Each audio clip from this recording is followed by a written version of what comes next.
Hola y bienvenidos un día más a este espacio, Ha pasado un ángel, producido para el canal Somos Politólogos y en esta ocasión también en colaboración con el canal Geopoder.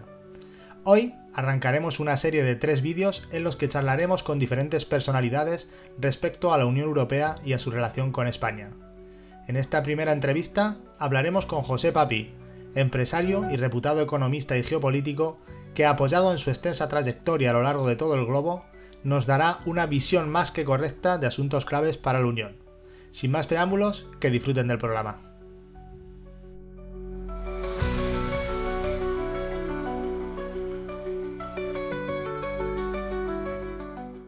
Muy buenas, José, un saludo y ante todo agradecerte que un perfil como el tuyo, economista, geopolítico y empresario, con más de 25 años a sus espaldas de experiencia internacional, que ha liderado decenas de proyectos de I+D y licitaciones internacionales y que ha trabajado con organizaciones de más de 60 países diferentes, pues para mí es un auténtico honor que hoy te prestes a estar en este espacio, José.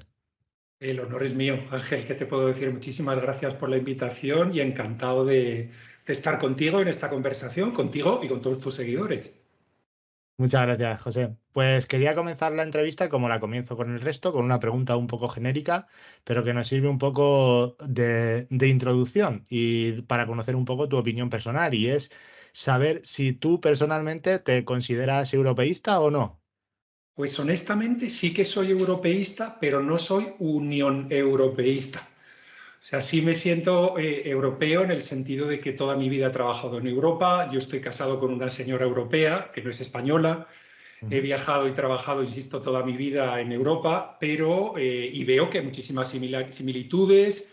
Tenemos, pues desde luego, un trasfondo común que es más importante que el que nos une con un señor en África, o con un señor en Vietnam, o con un señor en Australia, que no con un señor en Hispanoamérica, ¿eh? No nos liemos, ¿no? Pero claro, la Unión Europea en la que nos han metido ahora, que pasó de ser un proyecto comercial, económico y de exportación, a lo que ha ido ocurriendo, que nos han metido de repente en una unión monetaria y de repente en un intento de unión política, eso sí que ya me gusta menos, Ángel. La unión cultural es muy amplia. Luego, como se haya ido desarrollando el término organizativo a lo largo de los años, pues lo charlaremos hoy sobre el tema. Quería preguntarte sobre un debate que tenemos sobre la mesa desde hace años, especialmente con las diferencias económicas, políticas y sociales entre los países del norte y el sur de Europa, y es preguntarte tu punto de vista sobre la idea de una Europa a dos velocidades. Yo honestamente, Ángel, yo no la compro. Yo sí que compro la idea de 2 euros, porque ahora mismo el euro es demasiado fuerte para lo que nos interesa a España. Ajá. Digamos que los países del norte de Europa, los nórdicos o, por ejemplo, Alemania, ellos venden unos productos y unos servicios que los tienes que comprar, vamos a decir, sí o sí. Por eso que Ujú. tu moneda sea fuerte o no sea fuerte, pues bueno, no te importa. Luego, no te importa, la puedes poner fuerte porque te los van a comprar sí o sí. Por ejemplo, Claro. vendemos material para hospitales, carísimo, complicadísimo y tal. ¿Qué vendemos los españoles? Los españoles vendemos agricultura, vendemos construcción, vendemos turismo, vendemos automoción. Y entonces a nosotros nos interesaría un euro débil, nos interesaría un euro barato para que nos Claro. puedan comprar de todo el mundo, ¿no?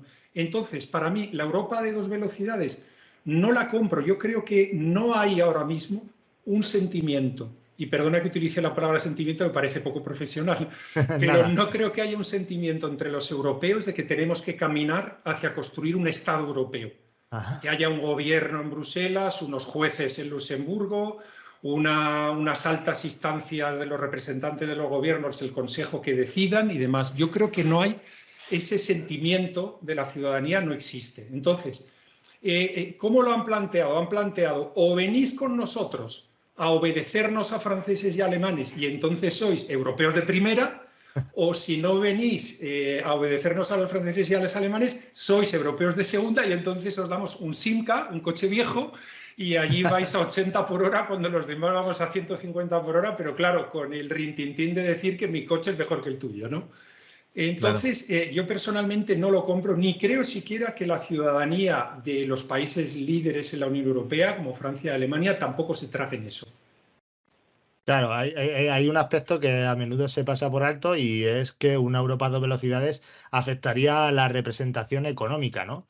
Si las decisiones clave las toman solo un grupo selecto de países, pues no estaríamos socavando la legitimidad de la Unión Europea como el proyecto inclusivo motivo por el cual surgió.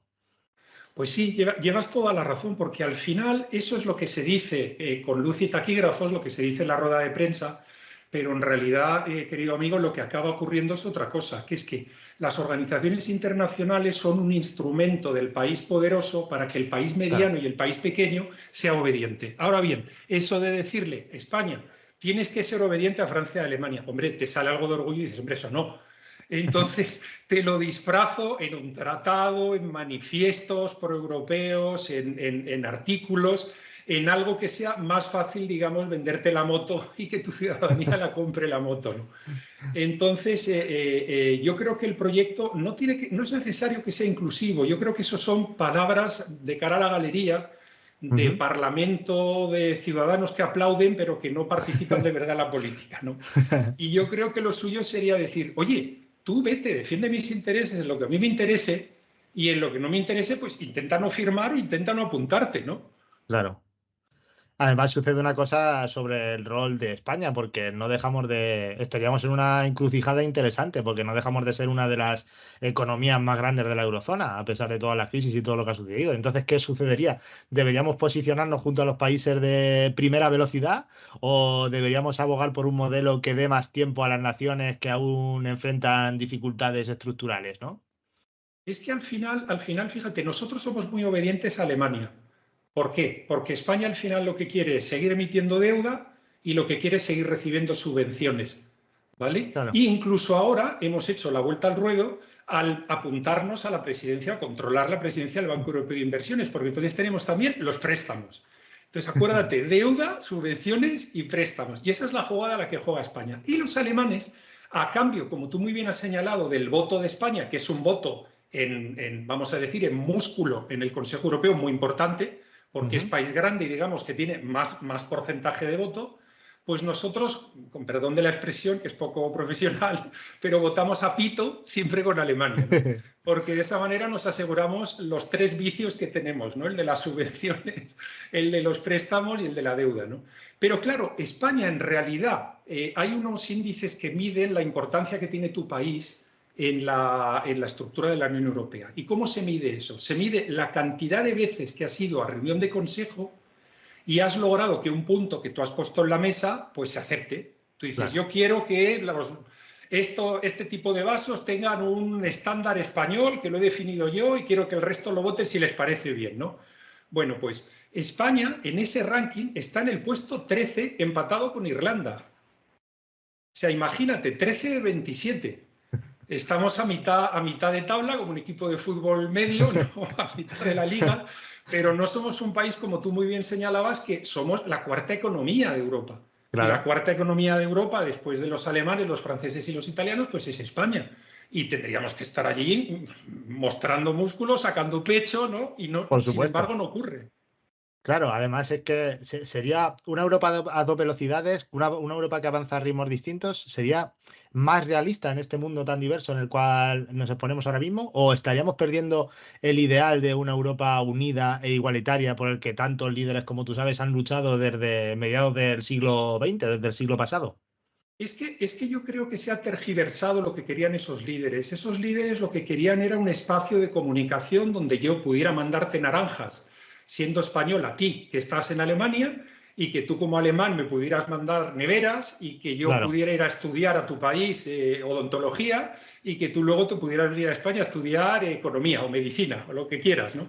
Y esa era la idea, y de hecho esto lo denuncia Margaret Thatcher en un discurso en La Haya en el año 92, que se lleva las manos a la cabeza y le dice a Mitterrand y a Helmut Kohl, pero ¿qué porras estáis haciendo? O sea, ¿qué me estáis haciendo con lo que habíamos quedado y a lo que nos hemos apuntado, que ahora lo estáis convirtiendo en como un supraestado o un superestado gigante que va a tener, en claro. definitiva, mucho poder, mucho dinero y sobre todo que no lo va a votar nadie, porque al final se vota a nivel nacional, os vais a una oficina cerrada en Bruselas y decís, no, si no es que lo diga yo, es que lo dice Bruselas. Pero claro, tú te has sentado en privado con otros, ¿no? Vamos, voy a sacar de nuevo un término quizá demasiado coloquial y poco preciso. Tienes No te preocupes. un cártel secreto, digamos, donde tú te juntas con otros y dices, oye, ¿esto va a valer 100 euros o va a valer 1.000 euros? Dices, hombre, 1.000 euros mejor, que nos forramos todos, ¿no? Vale, perfecto. Pues entonces sales y dices, oye, esto vale 1.000 euros. La gente protesta, oye, pero ¿cómo va a valer esto 1.000 euros? Y entonces responden, no, es que es legislación europea, formamos parte de un proyecto común, no podemos ser diferentes de los alemanes y los franceses. Hombre, pues son 1.000 euros, son 1.000 euros, ¿no? Entonces, no sé si se entiende así mejor, pero eso es como lo expresaría, ¿no? Sí, como hablaremos ahora, de hecho, del tema de cómo reformar la estructura democrática de la Unión Europea. Hablaremos de algunas cosas que has comentado un poco por encima. Y ahora quería hablar contigo sobre un tema que ha sido muy candente en los últimos meses y en el cual ha habido muchas protestas. Y quería lanzarte directamente la pregunta de si piensas que la Unión Europea puede proteger suficientemente los intereses agrícolas de España. Yo personalmente, es una opinión muy personal, es más informada de lo que parece, pero me voy a quedar modesto diciendo que es una opinión personal. Yo creo que sería más interesante que la Unión Europea sencillamente controlara, hiciera el control fitosanitario de productos que vienen de fuera de la Unión Europea y que se Claro. dejara una política agrícola nacional. Esto es muy largo de contar, pero creo que tendría que haber un cierto nivel de coordinación, pero de coordinación de eso que llaman de alto nivel. Ajá. Vamos a decir a vista de pájaro, oye, está prohibido pasarse mucho con los insecticidas, o si quieres tener la etiqueta eco, pues la tienes que hacer así. O no os preocupéis que, oye, vamos a importar tanta banana o tanta naranja de fuera de la Unión Europea de esta forma, pero que al final los programas y la iniciativa y todo esto salieran a nivel nacional. También dejaría yo, por ejemplo, a nivel europeo, pues por ejemplo, programas de innovación. Oye, vamos a Ujú. juntarnos unos agricultores españoles con unos agricultores checos y con unos agricultores italianos porque tenemos un nuevo sistema para utilizar LEDs en el invierno, en los invernaderos, para que el tomate trabaje mejor, y lo vamos a hacer de esta forma o de la otra, ¿no? Pero personalmente creo que ahora mismo la Unión Europea lo que defiende es el interés de los franceses, Ajá. de los italianos y en cierta medida de los españoles. Oja, que cuando te vas a hablar con finlandeses o te vas a hablar con holandeses, se cabrean muchísimo diciendo, es que los españoles, italianos y los franceses es una mafia y lo controláis todo en la Dirección General de Agricultura y lo lleváis todo vosotros, ¿no? Y eso es de lo que se suele acusar a España, ¿no? Pero he tratado de responderte, ahora he elaborado quizás un poco o demasiado, pero he tratado de responderte. Creo que no, creo que sería mejor tener la política agrícola a nivel nacional, y creo que a nivel europeo se podría dejar el control fitosanitario, la innovación, algún tipo de respeto al medio ambiente o historias así, pero no haría, digamos, eso, perdona el anglicismo hortera, ¿no? El top-down, ¿no? Que viene de Bruselas y luego lo obedecen todos en toda la Unión Europea. Y eso personalmente no lo veo. Claro, al margen de la opinión que tú comentas que podría tener las personas de Finlandia, por ejemplo, hay que tener por cuenta que en un mundo tan globalizado, España se enfrenta a la competencia de productos de países incluso fuera de la Unión Europea, ¿no? Con estándares laborales y ambientales mucho más bajos, ¿no? Sí. ¿Es la Unión Europea lo suficientemente firme en la defensa de los agricultores, no solo españoles, sino también europeos, en las negociaciones comerciales internacionales, a nivel internacional? En la medida que le venga bien a Francia y le venga bien a Alemania, sí.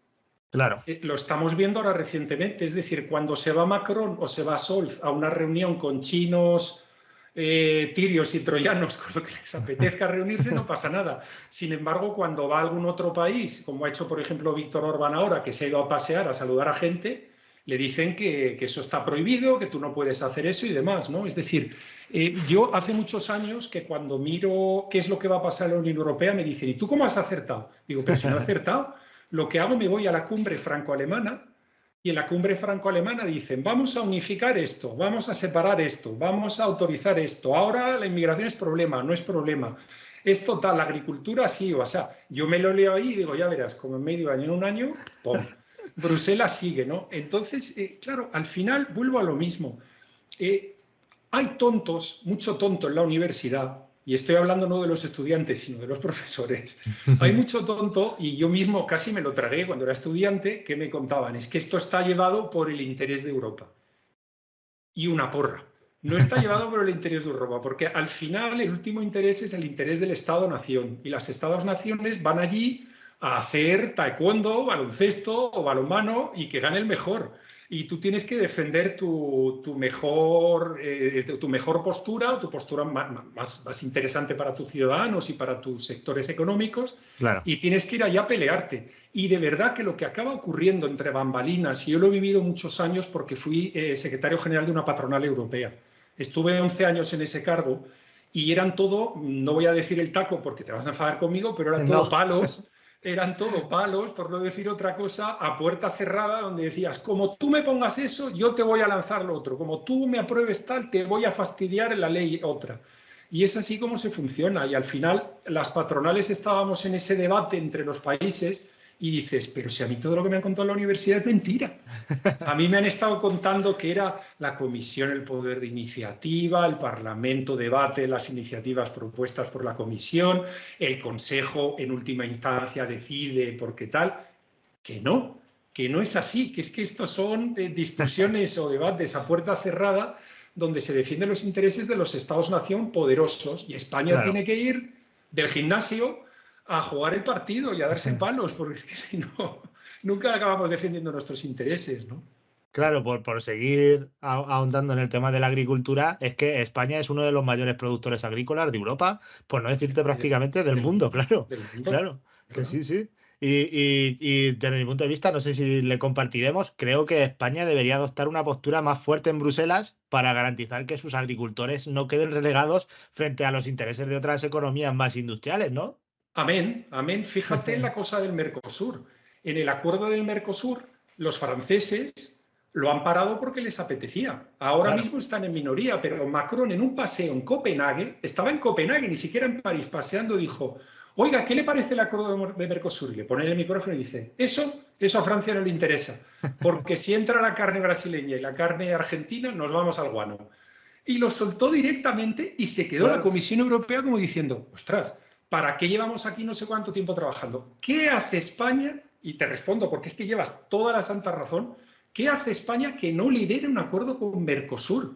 ¿Pero qué narices hace un negociador alemán negociando el acuerdo con Mercosur? Bueno, igual tiene una mujer española o veranea en Fuengirola o lo que sea. Claro, claro. Y el hombre se apaña, ¿no?, con la lengua, pero ¿qué hace un alemán haciendo ese trabajo? Que ese trabajo lo tendría que hacer España, de nuevo, con músculo, liderando y demás. Y de hecho, cuando nos metemos, me he salido fuera de la Unión Europea, pero dentro de la Unión Europea, ¿qué ocurre en la frontera con Francia? ¿Tú Claro, claro. conoces, tú conoces el sector? Es decir, dicen, es que el producto bio español es mentira. ¿Pero cómo que es mentira? Sí, porque ellos echan insecticidas y no les controlan y hacen trampa. Y entonces meten tomates bio o naranjas bio aquí en Francia, cuando las nuestras son bio al cuadrado, y las españolas son bio dividido por dos, ¿no? Hay que Y ver. eso ha pasado toda la vida, ¿eh? Y es una barbaridad que cabrea muchísimo, ¿no? Pero Sí, bueno, sí. al final los intereses de Unión Europea son defender los intereses agrícolas franceses, en Ajá. menor medida Italia y España. Y lamentablemente es en menor medida. Y entonces por eso nos cae de cuando en cuando pues palos que no le vienen bien al sector, claro. Claro, al respecto de lo que estás comentando, que sé la respuesta que me vas a dar, es que otro punto a considerar es el apoyo a la innovación en el sector agrícola, ¿no? España tiene el potencial para ser líder en agricultura sostenible y tecnológica, Sí, pero señor. ¿tú crees que la Unión Europea está destinando suficientes recursos para fomentar esta transición o se está quedando corta en comparación con otros países, como tú comentas, como Francia o Alemania? Bien, la Unión Europea es cierto que acaba de incorporar a los programas de innovación, a ese que se llama Horizonte Europa, Horizon Europe en inglés, acaban de incorporar ahora mismo el pilar de agricultura. Eso no existía hace unos años, había dos perrillas, hablando mal y pronto, para agricultura. Ahora mismo es cierto que ya hay muchísimos más fondos y a mí, por lo menos, por lo que me llega, se van a seguir incrementando. Y Ajá. en las siguientes perspectivas financieras, las que empiezan en el año 2028 al 34, sabes que los presupuestos de la Unión Europea lo llaman perspectivas financieras, duran 7 años. Ajá. Oye, que ni Stalin se había atrevido, ¿eh? En la Unión Soviética eran 5, ¿eh? Los planes quincenales, que te acordarás, pero Sí, sí, en claro. la Unión Europea son 7. Y en ese plan septenal, mejor dicho, que no me quiero confundir, que va a tener la Unión Europea del 28 al 34, sí que lo que se filtra por el momento, lo que he podido yo observar, porque yo trabajo en innovación y aunque no innovo en temas de agricultura, innovo en otros sectores, pero sí que lo repaso, lo miro y le echo un vistazo. Sí que creo que se va a incrementar esos fondos, ¿no? Se va más. Y esa sí es una labor que por lo menos en otros sectores ha funcionado muy bien. Insisto, el juntar a un investigador polaco con uno español, con uno italiano, eso siempre da riqueza. Y sobre todo, como tú muy bien decías, el polaco aprende del español, sobre todo. Perfecto, pues quería cambiar un poco de tercio y hablar Sí. contigo sobre qué reformas piensas tú que necesitaría la Unión Europea para ser más democrática. Hay que ser conscientes de que el concepto déficit democrático en la Unión Europea ha sido un tema muy recurrente en todos los debates políticos. Y a pesar de que el Parlamento Europeo es elegido por los ciudadanos, pues muchas decisiones importantes, como tú comentabas ahora mismo, se toman en el Consejo Europeo o en o en la Comisión, ¿no? ¿Crees que la Unión Europea debería otorgar más poder al Parlamento para garantizar una representación más directa de los ciudadanos en las decisiones clave? ¿O qué reformas establecerías tú para que esa democracia y esa legitimidad europea de cara a todos los ciudadanos se llevase a cabo? Fíjate, ahí sí que vamos a disentir. Eso yo sí que no lo compro. No lo compro porque creo que se ha pervertido lo que era el espíritu original de la Comunidad Europea, como se llamaba antes, que Ujú. era comerciar y hacer que las barreras al comercio fueran cada vez más sencillas. Por eso llegamos al mercado único. Claro. Llegamos al mercado único en el cual podemos viajar, podemos enviar mercancías, podemos enviar dinero en el banco, podemos ir a estudiar, como ha pasado con el exitoso programa Erasmus, ¿no? y demás, ¿no? Esto es lo que había. Y a partir de ahí es importante entender que la élite no quiere que la Unión Europea sea democrática.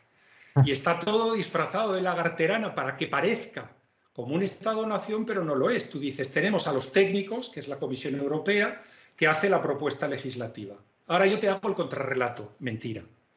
Cuando empezaron, sí, ahora no. Ahora la Comisión no escribe una línea de papel que no se lo hayan mandado en reunión de consejo. Y Ujú. es el artículo de iniciativa legislativa y de garante de los tratados que lo dan a la Comisión, pero la Comisión está muerta de miedo diciendo, yo, ¿para qué me voy a poner a trabajar 5 años en preparar, por ejemplo, una legislación agrícola si luego me va a Ajá. aparecer Francia, Alemania y me va a hacer pum y me da un golpe y se la carga? Eso la Comisión en un lado. Entonces, lo que pone que ellos son los técnicos que preparan los papeles, sí, pero son los papeles que quiere la élite, los mandamases, que se preparen. Segundo, nos vamos al Parlamento. El Parlamento es un cementerio de bien pagados. No pinta absolutamente nada. En el mundo del lobby, en el mundo de las patronales, nadie va a influir al Parlamento porque es lo mismo. Tú tienes Ujú. que influir en el papel que presenta la Comisión Europea. A la Comisión sí se le influye, porque hay un papel técnico, que es la propuesta de legislación, que tiene un porcentaje más para allá, un porcentaje más para acá, más dinero, más papeles, más permiso, menos permiso. Es decir, ahí tienes que influir. En el Parlamento, cuando llega, como están tan pocos preparados, que es un cementerio de gente para cobrar buenos sueldos y para hacer declaraciones que nadie escucha, ¿qué es lo que hacen? Cambian una frase, cambian dos frases y luego acabamos ¿dónde? En el Consejo, donde papá y mamá deciden si finalmente nos van a dar la paga, como nos daban de pequeños, o no nos van a dar la paga. Y entonces eso ya se dilucida en el Consejo, ¿no? En la reunión de los gobiernos. Pero los gobiernos en realidad nunca han querido dar el control. Claro. Los gobiernos quieren tener el control hasta el último momento. Entonces, ¿se habla de déficit democrático? Sí, pero eso no tiene solución porque los que mandan no quieren que haya una democracia. Y luego yo me Ajá. voy más allá. Y yo creo que los ciudadanos europeos tampoco quieren que haya un supraestado que esté por encima del español o del polaco o del italiano. Fíjate, los ingleses se han asustado y se han ido. Los ingleses se han asustado, los británicos, mejor dicho, se han asustado y se han ido, ¿no? Entonces, claro, yo no te compro eso, no te compro eso porque creo que estamos en una desvirtuación, creo que la palabra es correcta, desvirtuación de lo que era la idea original de todo esto, que era que Claro. tuviéramos una libertad de comercio, una libertad de pasar fronteras, de estudiar aquí y allá, de casarnos, de que tú vendas tu producto allí. Esa era la idea original. De hecho, el propio euro es una tomadura de pelo, y me explico. Es decir, cualquier estudiante de economía sabe que hay un economista que se llama Robert Mundell, que en los años 60 en Canadá dijo, estos son las zonas monetarias óptimas. Y dijo, para que se pueda tener la misma moneda en un territorio, tiene que haber libertad de capital. Dices, hombre, dinero yo lo puedo mandar a mi novia que está en Bélgica, pero una hipoteca que me la dé un banco belga para comprarme una casa en España, no. Venga, pero vamos a decir que funciona. Vale. Luego, libertad de trabajadores, movimiento de trabajadores. Es decir, yo soy dentista en Toledo y quiero ser dentista porque me apetece irme a vivir a Suecia en Gotemburgo. ¿Puedo darme de alta allí en el colegio de odontólogos, de dentistas allí en Gotemburgo? Vamos a decir que con ciertos problemas, pero sí. Ajá. Vale, segunda, comprada. Ahora, tercera, y ahora empieza a fastidiarse todo. Dices, tiene que haber una política fiscal conjunta. Eso quiere decir que tiene que haber transferencias, es decir, esto del dinero a las regiones desfavorecidas tendría que venir siempre. Claro. De las regiones ricas, porque como somos un único Estado, pues tiene que haber transferencias de dinero por aquí y por allá. Eso no ocurre. Y cuarto, muy importante, los ciclos económicos tienen que estar coordinados. Es decir, no puede ser que tú seas Gastón y yo sea muy rata y guarde siempre el dinero. Es decir, tenemos que estar siempre alineados. Entonces, esas cosas no se dan en Europa, las dos últimas. La existencia de una política fiscal conjunta y que los ciclos económicos estén coordinados, alineados. Entonces, ¿qué hace el euro? Básicamente favorece al que manda o al que ha decidido que el euro tenga esa fuerza. Fíjate, hubo un estudio de un instituto alemán, para que veas que no, es decir, aquí digamos, le gasto la broma a los alemanes que el instituto es alemán, no es un instituto italiano tal, que dice que cada italiano había palmado en los primeros 20 años del euro 70.000 euros de ingresos. Cada francés 55.000, cada español 30 y tantos mil. Es decir, el euro está fastidiando muchísimo a muchos países. ¿Por qué? Porque el euro, simplemente haciendo un algoritmo en un ordenador, dices tú, pues ahora vendo esto, pues pongo la moneda un poquito, la devalúo, la aprecio, la devalúo y lo vas jugando un poquito. Y haciendo un poquito de algoritmia te das cuenta, y es lo que hicieron este instituto alemán, de que el euro ha beneficiado a los que ha beneficiado, a los alemanes. Y el resto hemos palmado, con perdón, mucho dinero, y si no, que nos lo pregunten a ti y a mí lo que valía un café y lo que vale un café ahora. Claro, desde luego, eso no cabe ninguna duda. Además, a nosotros, como tú bien comentabas anteriormente, no nos interesa, no somos un país fundamentalmente exportador, sino que tenemos que importar prácticamente todo y no nos interesa que el precio del dinero sea tan alto, ¿no? Eso es. Nosotros tenemos nuestra fuerza es, como decía antes, la agricultura, que tú lo has mencionado varias veces, la construcción, el turismo, la automoción y, si se me permite decir algo, Hispanoamérica. El hecho de que pudiéramos ser un puente a una zona del mundo que, con el debido respeto, es mucho más desarrollada que África, mucho más desarrollada que otras zonas que les interesan a los franceses, por ejemplo, en África. Pero claro, España, que son esas sus 5 fuerzas, los 5 vectores de fuerza que tiene, pues no lo explota. No lo explota suficientemente. Y ahí, como tú muy bien estás explicando, nos interesa una moneda un poquito más débil de lo que es el euro hoy. Claro. Por ahondar un poco más en la pregunta que te hacía respecto a la democracia en Europa, y a pesar de que tú estás de acuerdo en que a Europa no le interesa una unión democrática, quizás si se buscase contagiar ese sentimiento unionista más a nivel político que a nivel económico, en eso sí que estaríamos de acuerdo que sería un factor clave la transparencia en la toma de decisiones, ¿no? Que en muchas negociaciones prácticamente todas, dentro de las instituciones europeas, ocurren a puerta cerrada, ¿no? Que eso da la sensación de desconexión entre los ciudadanos y sus representantes. En el caso de que tú lo vieses necesario, ¿qué mecanismos se podrían implementar para aumentar esa transparencia y, a su vez, la confianza en la democracia europea, para crear ese sentimiento supranacional en el caso de que así diese la sensación de que muchas veces es lo que se busca, ¿no? Fíjate que sin comprártelo de democracia, pero sí comprándotelo de la transparencia, por lo menos que el ciudadano esté informado y sepa lo que está ocurriendo, yo creo que primero la Unión Europea debería ir un poquito más lenta, porque lo que tendría que exigir es la aprobación de los parlamentos nacionales. Ajá. Es decir, que tú dices, vamos a sacar pues, una legislación sobre el uso de insecticidas. ¿Vale? Pues se hace un grupo de trabajo al cual evidentemente está invitado España, están invitados todos los países, los 27, trabajan y hacen una propuesta. Y luego se baja a los parlamentos nacionales. Dicen, es que ahí lo van a parar. Ya, lo van a parar, pero eso se va a debatir en toda la Unión Europea y se va a ver quién apoya, quién no apoya y demás. A lo mejor hay que salir de las unanimidades. Hay que quedarse en mayorías cualificadas de 2/3, de 3/4, unas mayorías cualificadas musculosas, reforzadas. Eso está claro, pero sí que en ese sentido pues conseguir que los ciudadanos vean, oye, me quieren legislar sobre insecticidas. Mi país se ha ido a las reuniones primeras donde han preparado las propuestas y ahora me lo traen a mi Parlamento y mi Parlamento dice que sí o dice que no. Pues bueno, va todo más lento, sí, pero como tú dices, el ciudadano se va a sentir... Claro. Es decir, si en España tuviéramos representación en lugar de listas de partido, pues además el ciudadano diría, hablaré con mi diputado que es el que va a Cortes y le voy a decir que defienda a los insecticidas de tal tipo, ¿no? O del otro tipo, que esto Ajá. se enfoque de esta manera, ¿no? Entonces yo lo que diría es participación del Parlamento Nacional en las decisiones.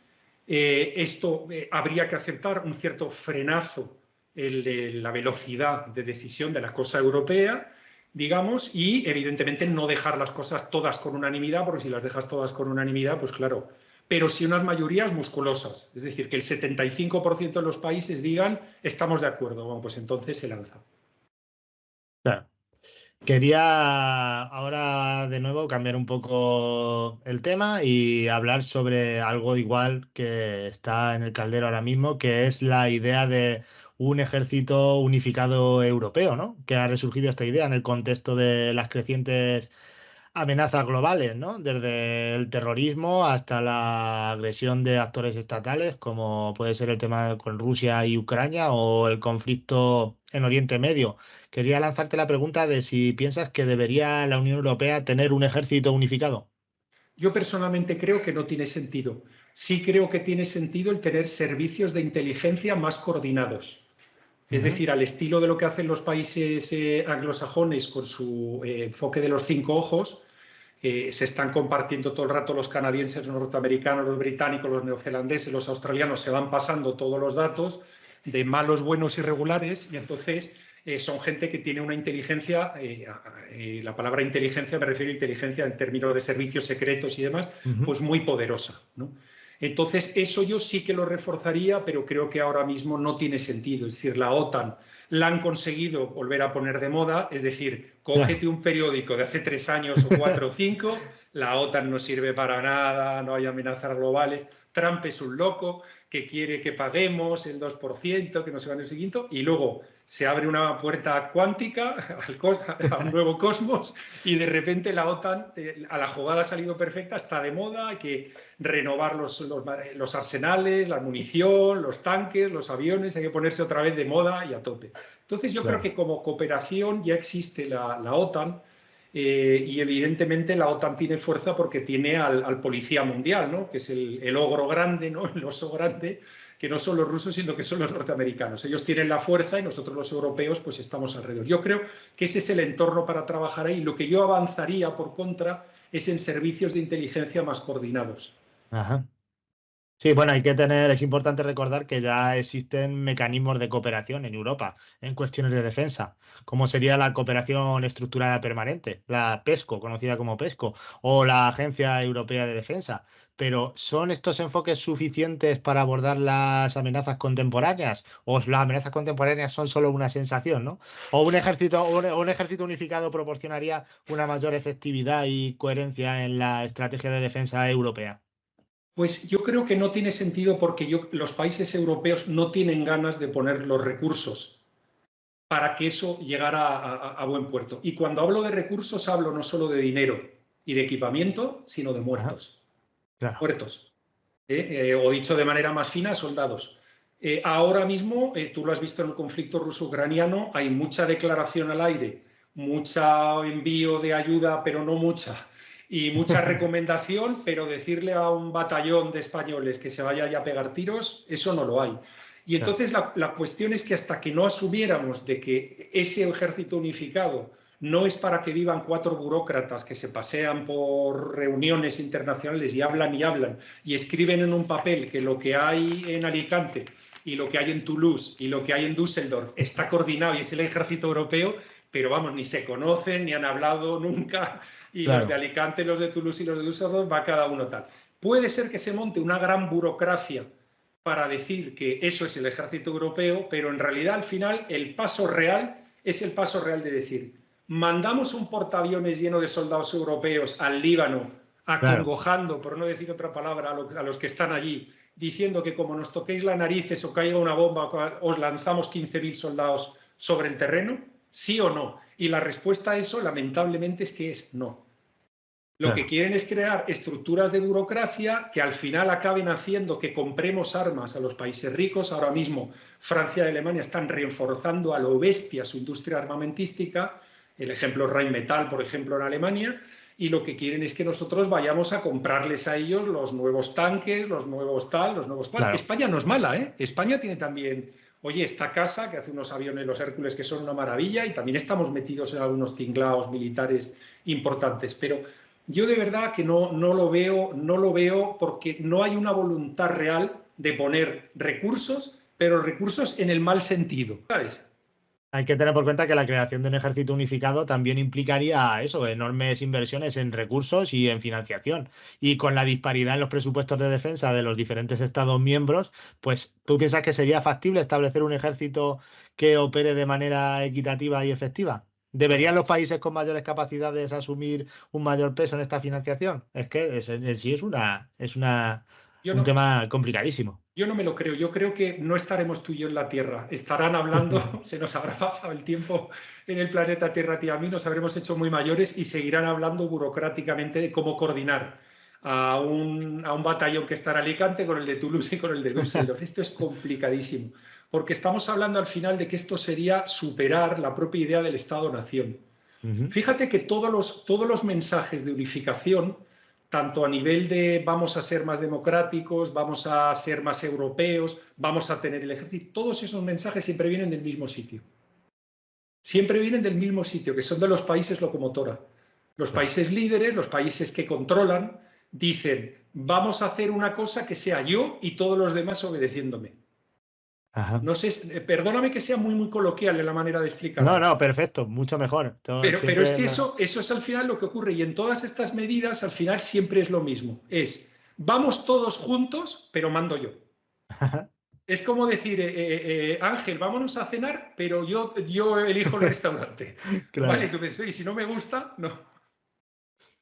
Además, sucede una cosa, ya finalmente, casi que por ir poniendo punto y final, y es que la discusión sobre un ejército europeo no se puede desvincular del contexto geopolítico global, ¿no? La relación de la Unión Europea con la OTAN es un factor crucial.